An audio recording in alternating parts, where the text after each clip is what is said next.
বঙ্গোপসাগরে অপার সম্ভাবনা কাজে লাগাতে চীনের সহযোগিতা চাই প্রধান উপদেষ্টা ডক্টর মোহাম্মদ ইউনূস। এছাড়া চীনের বেল্ট অ্যান্ড রোড ইনিশিয়েটিভ প্রতি গুরুত্বারোপ করে তিনি বলেন, এ উদ্যোগে গোটা দক্ষিণ এশিয়ার অর্থনীতি উপকৃত হবে।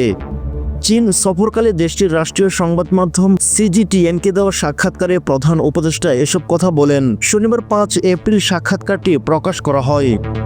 সাক্ষাৎকারে প্রধান উপদেষ্টা জানান, যুদ্ধ নয়, শান্তি একমাত্র সমাধান। শান্তি প্রতিষ্ঠার জন্য যুদ্ধের প্রয়োজন নেই। ডক্টর মোহাম্মদ ইউনূস বলেন, স্বল্পোন্নত দেশ থেকে উন্নয়নশীল দেশে উত্তরণের পথে রয়েছে বাংলাদেশ। তরুণ সমাজের প্রত্যাশা অনুযায়ী বাংলাদেশকে রূপান্তরে সহায়তা করতে পারে চীন।